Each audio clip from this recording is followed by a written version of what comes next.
يا أيها الذين آمنوا أطيعوا الله وأطيعوا الرسول ولا تبطلوا أعمالكم.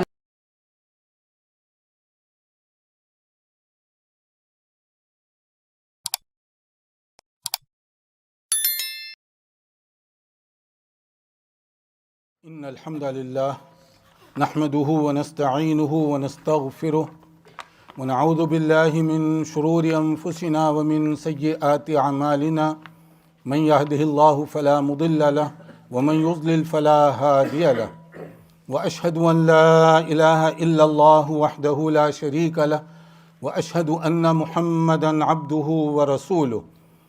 اللهم صل وسلم وبارك على محمد وعلى آله وصحبه أجمعين. يا أيها الذين آمنوا اتقوا الله حق تقاته ولا تموتن إلا وأنتم مسلمون. يا أيها الناس اتقوا ربكم الذي خلقكم من نفس واحدة وخلق منها زوجها وبث منهما رجالا كثيرا ونساء واتقوا الله الذي تساءلون به والأرحام إن الله كان عليكم رقيبا. يا أيها الذين آمنوا اتقوا الله وقولوا قولا سديدا يصلح لكم أعمالكم ويغفر لكم ذنوبكم ومن يطع الله ورسوله فقد فاز فوزا عظيما. أما بعد فإن خير الحديث كتاب الله وخير الهدي هدي محمد صلى الله عليه وسلم وشر الأمور محدثاتها وكل محدثة بدعة وكل بدعة ضلالة وكل ضلالة في النار. حضرات، اس وقت جو صورتحال فلسطین مڈل ایسٹ کی ہے وہ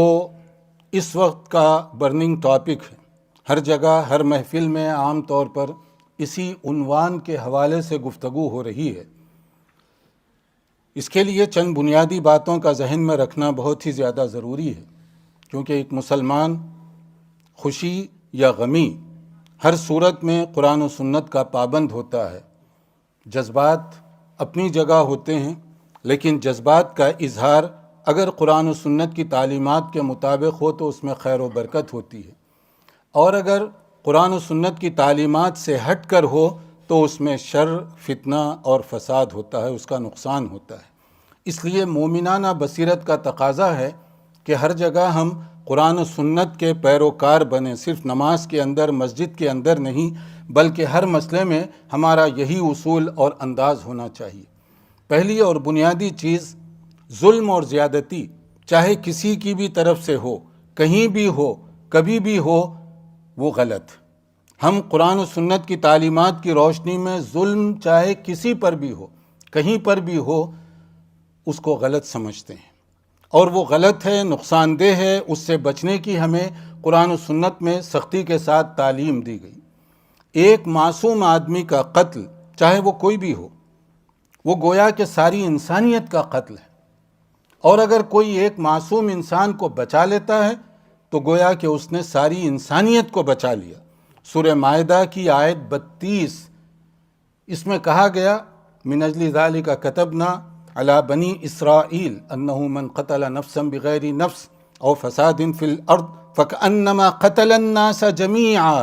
ومن احیاها فکأنما احیا الناس جمیعا. ایک آدمی، روئے زمین پر بسنے والا ایک آدمی، اس کی حرمت اور اس کی عزت اتنی زیادہ ہے کہ اگر کوئی آدمی اس پر ظلم اور زیادتی کر کے کسی انوسنٹ معصوم آدمی کو قتل کر دیتا ہے تو گویا اس نے ساری انسانیت کا قتل کر دیا. اور اگر کسی ایک کو بچا لیتا ہے تو اس کے لیے اتنا ریوارڈ اور اجر ہے کہ گویا اس نے ساری انسانیت کو نقصان سے بچا لیا. یہ ہمارے سامنے بنیادی طور پر بات ہونی چاہیے. اس وقت جو میڈیا کے اندر جو ایک پروپیگنڈا ہے، منفی قسم کا امیج، منفی قسم کا پروپیگنڈا، وہ اس طرح کہ فلسطینیوں نے حملہ کیا اور اس کے جواب میں اسرائیل نے یہ کیا. عام طور پہ یہی کہا جا رہا ہے. 4 دن 5 دن پہلے اچانک فلسطینیوں کی طرف سے حملہ ہوا اور اس کے نتیجے میں اسرائیل نے یہ کیا. کیا معصوم ہے دنیا، کتنی بھولی ہے میڈیا سے تعلق رکھنے والی کمیونٹی اور دنیا کے لیڈر 4 دن پہلے ہونے والا واقعہ تو بار بار ایسے ذکر کر رہے ہیں جیسے کہ اس واقعے کی بنیاد پر یہ سب کچھ ہو رہا ہے، اور 70 سال سے کیا ہو رہا ہے، 70 سال کی تاریخ کیا ہے، اس کو آپ ذکر نہیں کر رہے ہیں۔ اور وہاں پر فلسطینی معصوم لوگوں کو جس انداز سے بے دردی کے ساتھ قتل کیا گیا، 1 نہیں، 2 نہیں، سینکڑوں نہیں، ہزاروں کی تعداد میں لوگ لقمہ اجل بنا دیے گئے، کیا ان کا خون نہیں ہے؟ اور لاکھوں کی تعداد میں لوگ ہوم لیس ہو گئے، اپنے گھر چھوڑ کر ادھر ادھر جانے پر مجبور کر دیے گئے، کیا وہ جو لوگ اپنا گھر بار چھوڑ کر لٹ پٹ کر مختلف جگہوں پر دھکے کھا رہے ہیں، مارے پھر رہے ہیں، ان کا کوئی ذکر نہیں، اور ان کے سلسلے میں کوئی ریئیکشن، کوئی رد عمل نہیں۔ ورلڈ لیڈر وہ کیا کر رہے ہیں کہ 3 دن 4 دن پہلے کے واقعے کو تو بار بار ذکر کیا جا رہا ہے، گویا یہ نقطۂ آغاز ہے، اسٹارٹنگ پوائنٹ یہ ہے 4 دن، اور 70 سالہ جو تاریخ ہے اس کو فراموش کر دیا گیا۔ اگر آپ کوئی بھی جغرافیائی اگر پس منظر سے آپ واقف ہیں، نقشہ لے لیجئے کہیں کا بھی، کسی کا پرنٹ کیا ہوا نقشہ، اور اس پر دیکھیے کہ آج سے 70 سال پہلے فلسطین اس کا کتنا حصہ تھا، کتنی اس کی جگہ تھی، اور آج اس کی کتنی جگہ ہے، اور آج ان کا حصہ کہاں چلا گیا، نقشے سے، دنیا کے چارٹ سے وہ اس کو کس طریقے سے حذف کر دیا گیا، یہ بھی اپنی جگہ غور کرنے کی بات ہے۔ ایک اور اہم مسئلہ کہ بیت المقدس، مسجد اقصیٰ اور وہ جو علاقہ ہے، ہمارے لیے اس میں کیا اہمیت؟ میں کہتا ہوں صرف مسلمان نہیں، تمام جو آسمانی مذاہب کے ماننے یا ماننے کا دعویٰ کرنے والے جو لوگ ہیں، ان سب کے لیے وہ جو علاقہ ہے مقدس، بابرکت ہے۔ یہودی اس لیے اس کو بابرکت سمجھتے ہیں کہ وہ قبۃ الصخرہ، یعنی مقدس چٹان جو ان کے لیے قبلے کی حیثیت رکھتی ہے، جو ان کے اپنے تصور کے مطابق ایک عظیم پیغمبر کی قربانی اصل میں وہاں ہوئی، اس اعتبار سے ان کے نزدیک، یہودیوں کے ہاں وہ بہت مقدس جگہ ہے، اور اسی کے آس پاس وہ دیوار گریا جہاں جا کر وہ آہ و زاری وغیرہ کرتے ہیں وغیرہ وغیرہ، اس اعتبار سے یہودیوں کے ہاں وہ بہت امپورٹنٹ جگہ ہے۔ کرسچنز کے ہاں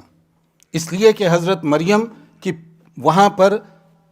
کئی دنوں تک پرورش ہوتی رہی، حضرت زکریا جیسے بڑے پیغمبر کے ذریعے سے ان کی نگرانی میں، پھر اس کے بعد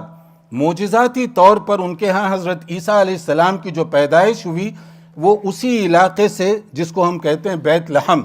اسی کے قرب و جوار میں وہاں وہ گئیں، اور اس کے بعد حضرت عیسیٰ علیہ السلام کی پیدائش ہوئی۔ تو اس اعتبار سے حضرت عیسیٰ، حضرت مریم، حضرت زکریا علیہ السلام ان عیسائیوں کے ہاں وہ بہت ہی مقدس ہے، اور ہمارے لیے چونکہ مسلمان تمام انبیاء کرام پر ایمان رکھتے ہیں، مسلمان تمام انبیاء کرام کا احترام جزو ایمان سمجھتے ہیں، تمام انبیاء کرام کا، اس اعتبار سے بھی ہمارے لیے بہت اہمیت ہے اس جگہ کی۔ اور خود ہمارے نبی صلی اللہ علیہ وسلم کا جو اہم ترین سفر معراج، اس کا پہلا اسٹاپ مسجد اقصیٰ تھا۔ سبحان الذی اسریٰ بعبدہ لیلا من المسجد الحرام الی المسجد الاقصیٰ، تو مسجد حرام سے آپ کو مسجد اقصیٰ لے جایا گیا، یہ پہلا پڑاؤ تھا، اور اس کے بعد میں جو بھی واقعہ پیش آیا۔ پھر رسول اکرم صلی اللہ علیہ وسلم نے ارشاد فرمایا، لا تشد الرحال الا الى 3 مساجد، پرپزلی ثواب حاصل کرنے کے لیے، ایکسٹرا ریوارڈ کے لیے صرف دنیا میں 3 ایسی جگہ ہیں مساجد، وہاں کا سفر آپ کر سکتے ہیں، کرنے کا حکم دیا گیا، مسجد حرام، مسجد نبوی اور مسجد اقصیٰ۔ تو اس اعتبار سے وہاں اجر و ثواب کے لیے اگر کوئی آدمی سفر کر کے جاتا ہے تو اس حدیث کے مطابق وہ بالکل اجر و ثواب کا سفر کر رہا ہے، اور اس جگہ پر جانے اور وہاں عبادت کرنے کا گویا ہمیں حکم دیا گیا۔ اس کے علاوہ ایک اور چیز بھی ہے کہ مسلمان ہمیں قرآن و سنت کی تعلیمات میں جو تصور دیا گیا آپس میں ہم بھائیوں کی طرح سے ہیں، انما المؤمنون اخوہ، کہ مسلمان آپس میں بھائی بھائی ہیں، اور بھائی بھائی بھی کیسے؟ ایک اور حدیث صحیح مسلم کی جس میں کہا گیا مثل المؤمنین فی توادہم وتراحمہم وتعاطفہم مثل الجسد الواحد اذا اشتکا منہ عضو تداعی لہ سائر الجسد بالسہر والحمى۔ مسلمانوں کی مثال اس طرح ہے جیسے ایک جسم کے مختلف اعضاء، آرگنس آف باڈی، پاؤں کا الگ کام ہے، ہاتھ کا کام الگ ہے، آنکھوں کا کام الگ ہے، کان کا کام الگ ہے، مگر سب ایک جسم کے لیے کام کر رہے ہیں۔ اور اس کا تقاضا کیا ہوتا ہے؟ پاؤں میں کانٹا چبھ جائے، آنکھ سے آنسو چھلک پڑتے ہیں، حالانکہ کانٹا آنکھ میں نہیں لگا، پاؤں میں لگا، مگر آنکھ اور پاؤں ایک ہی باڈی کے ہیں، اس لیے اگر پاؤں کو چوٹ آتی ہے تو آنکھ بھی اس کی تکلیف محسوس کرتی ہے۔ ایک جگہ کوئی تکلیف ہو تو آدمی کا سارا بدن بخار زدہ ہو جاتا ہے اور وہ آرام سے سو نہیں سکتا۔ تو یہ ہمارے لیے آپس میں جو مسلمان ہیں ان کی جو ایک دوسرے کے ساتھ تعلق ہونا چاہیے قرآن اور سنت کے مطابق ایک جسم کے مانند ہے۔ تو اگر کہیں پر بھی کسی بھی شخص پر کوئی ظلم اور زیادتی ہو تو ہم اس کو غلط سمجھتے ہیں، لیکن اگر کوئی مسلمان ہو تو ہمارا اس کے ساتھ تعلق ایمان اور عقیدے کی وجہ سے ڈبل بن جاتا ہے، اور اس اعتبار سے اس کی خوشی گویا ہماری خوشی، اس کی پریشانی گویا کہ ہماری پریشانی ہوتی ہے۔ اس لحاظ سے دنیا میں پھیلے ہوئے سارے جو مسلمان ہیں ان کی تڑپ، بے چینی اور پریشانی قرآن و سنت کی یہ جو باتیں ہیں اس کو سامنے رکھا جائے تو سمجھ میں آ سکتا ہے۔ لیکن ایسے موقع پر جبکہ یہ جو کچھ وہاں پر ہو رہا ہے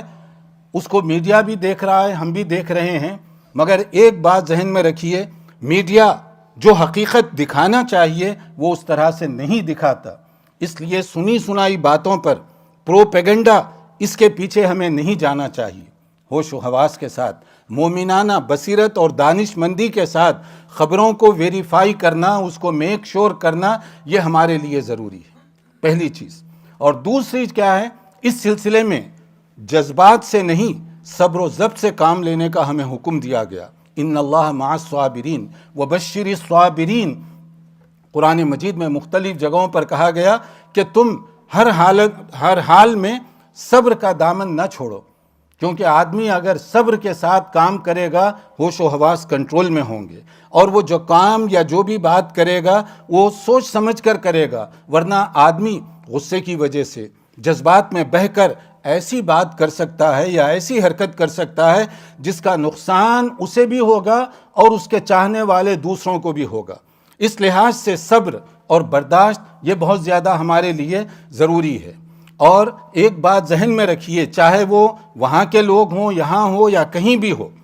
ان سب کے لیے ایک اور حکم بھی ہے۔ امام ابن تیمیہ رحمۃ اللہ علیہ انہوں نے اس سلسلے میں بڑی تفصیلی گفتگو کی ہے۔ اگر آپ کوئی ایسا اقدام کریں گے، سن لیجئے، کوئی ایسا اقدام کریں گے جس کا نقصان زیادہ ہے حکمت اور مصلحت کے بغیر، تو وہ اقدام خود فتنہ سمجھا جائے گا، بگاڑ سمجھا جائے گا۔ وہ اقدام آپ کتنی بھی تعریف کر لیں وہ قابل تعریف نہیں ہوتا، کیونکہ آپ کو اقدام کرنے سے پہلے سوچنا چاہیے کہ میں کیا کر رہا ہوں، اس کا ریئیکشن کیا ہو سکتا ہے۔ اس لیے اقدام سے پہلے مومنانہ بصیرت، سمجھ کے ساتھ، مصلحت کو سامنے رکھتے ہوئے، یہ نہیں کہ جوش میں آ جائے آپ کچھ بھی کریں اور اس کے بعد میں ریئیکشن سامنے آئے، تو یہ ساری چیزوں کو ذہن میں رکھنا بھی بہت زیادہ ضروری ہے۔ یہاں پر خاص طور پر بعض لوگ جو عجیب و غریب قسم کی حرکت، بحث مساجد میں، مساجد کے باہر یا جہاں بھی ان کو موقع ملتا ہے جو کرتے ہیں، ایک تو صبر اور برداشت وہ اپنے ساتھ رکھیے، اور دوسرا یہ ہے کہ اس سلسلے میں دعا ایک مومن کے لیے بہت بڑا ہتھیار ہے، اللہ تعالیٰ کا تقرب حاصل کرنے کا ذریعہ ہے، اور دعا رب العالمین کے دربار میں ہم گویا کہ اپنی درماندگی، اپنی عجز و انکساری پیش کر رہے ہیں، اور اللہ تو قادر مطلق ہے، اللہ تعالیٰ حالات کو جب چاہے بدل سکتا ہے۔ تو ایسی صورت میں دعا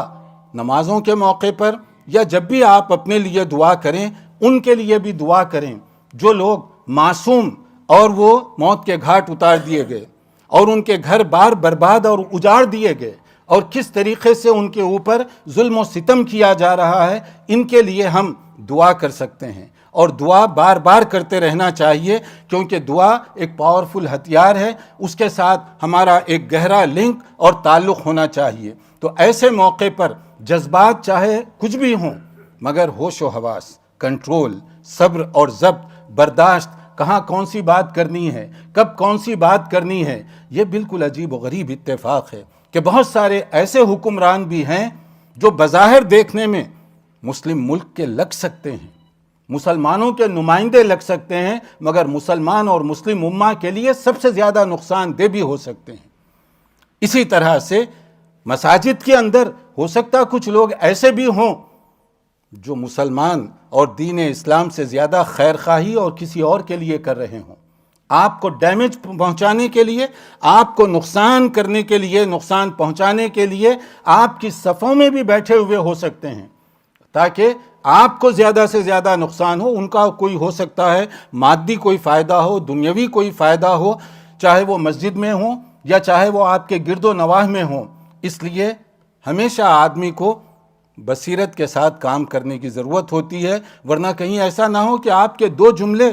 ساری مسجد کے لیے نقصان کا سبب بن جائیں، آپ کے دو جملے آپ کے گھر بار کے لیے نقصان کا سبب بن جائیں، آپ کی چند باتیں جذباتی انداز کی وہ آپ کے لیے اور آپ کے بچوں کے لیے نقصان کا سبب بنے، اصل مقصد اور اصل جو چیز ہے اس کو اس سے کوئی فائدہ یا نقصان نہ بھی پہنچے۔ اس لیے یہ بات ذہن میں رکھیے، کوئی بھی بات کرنے سے پہلے، کوئی بھی ایکشن سے پہلے اس کا فائدہ یا نقصان اس کو بھی ذہن میں رکھیے، اس لیے کہ جذبات ہر ایک کے برانگیختہ ہیں، جذبات ہر ایک کے بہت زیادہ گرم ہیں، مگر اس کے ساتھ ہوش و حواس یہ بہت زیادہ ضروری ہوتا ہے۔ دعا کا سہارا ہر دم ہر جگہ ہمیں لینا چاہیے، اپنے بچوں سے بھی دعا کے لیے کہیے، جب بھی آپ ہو سکتا ہے وہ دعا کے لیے کریں۔ یہ ایسے حالات ہیں کہ اس میں ہم نہیں جانتے کون سے مسلم ملک کا حکمران کس کی فیور میں کام کر رہا ہے، کس کے اگینسٹ میں کام کر رہا ہے۔ ہم دیکھتے کسی اور انداز سے ہیں، لیکن حقیقت شاید کچھ اور ہے۔ اس کے لیے بھی ہمیں زیادہ چوکنا رہنے کی ضرورت ہے۔ اللہ اپنے فضل و کرم سے ان مجاہدین کی مدد فرمائے، اللہ ان کے جو لوگ شہید ہو گئے ان کی شہادت کو قبول فرمائے، اللہ جو بے گھر ہو گئے ان کے لیے آسرائے کا اور ٹھکانے کا انتظام فرمائے، اللہ مسلمانوں کو اتحاد کی دولت سے سرفراز فرمائے، اور جو دشمن متحد ہو کر آیا ہے اللہ اپنے فضل و کرم سے ان کی صفوں کو برباد کر دے، اجاڑ دے۔ استغفر اللہ العظیم لی ولکم ولسائر المسلمین من کل ذنب فاستغفروہ انہ هو الغفور۔